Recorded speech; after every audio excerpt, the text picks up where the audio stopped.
I'm Dempsey Pulot, and this week I'm reviewing...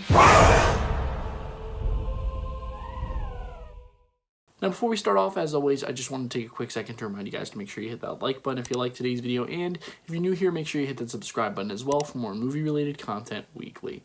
But without further ado, let's jump into today's film. Pooka Lives was directed by Alejandro Bruguez and stars Malcolm Barrett, Felicia Day, Jonah Ray, Lindy Greenwood, Will Wheaton, and Rachel Bloom. And this film is the latest TV movie to come out as a part of Blumhouse's Into the Dark series on Hulu. It's also a sequel to the film Pooka, which came out as a part of the series' first season a couple years ago. And it revolves around 5 adult friends who create this creepypasta-esque game on the internet, which revolves around this even creepier doll named Pooka.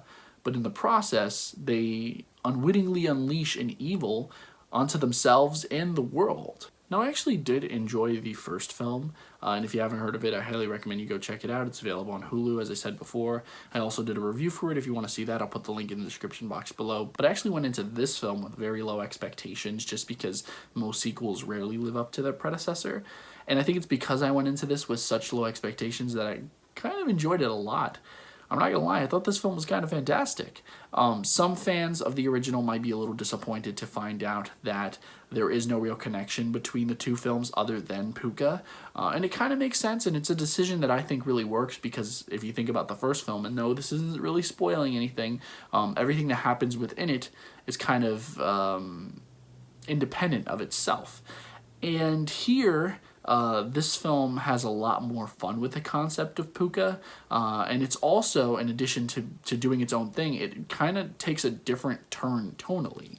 Where the first film is more of a psychological thriller, this one is way more of a satire. Don't get me wrong, it still tries to creep you out and scare you occasionally, but more than anything, this film holds the mirror up to society, which is something that I really liked a lot, but I also had some problems with it.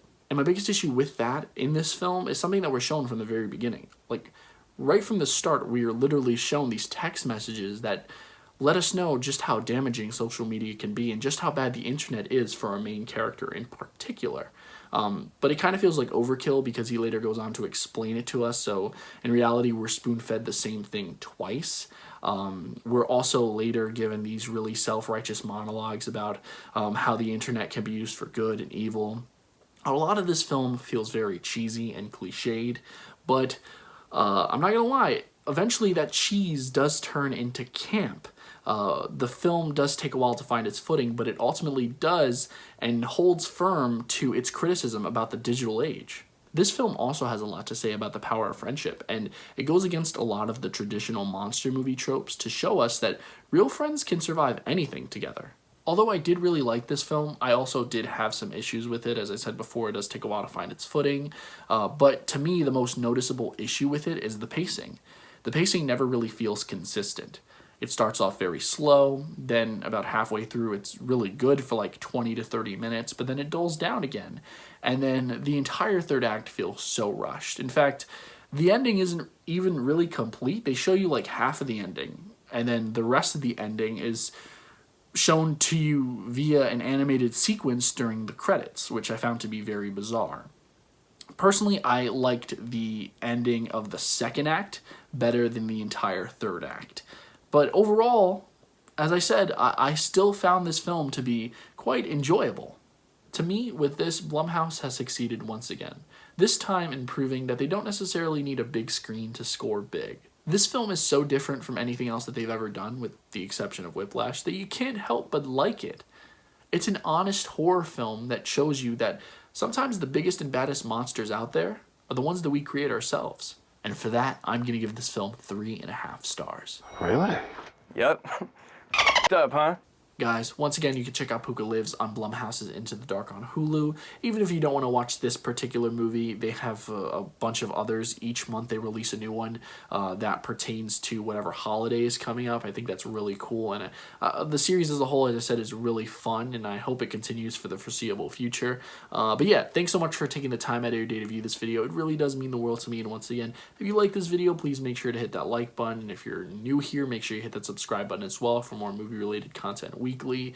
If you happen to see this movie, if you like the Pooka series in general so far, let me know what you thought about it down below in the comment section.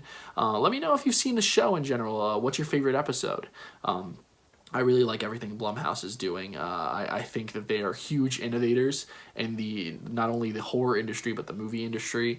So yeah, anything that they do, I will always watch, good or bad.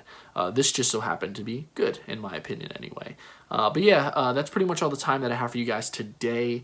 I have a lot of stuff coming out over the next couple of weeks that I'm very excited to share with you guys. But of course, you're just gonna have to wait to find out. So I should probably get back to work in the meantime. Until next time, I'm Dempsey Plot. Take care.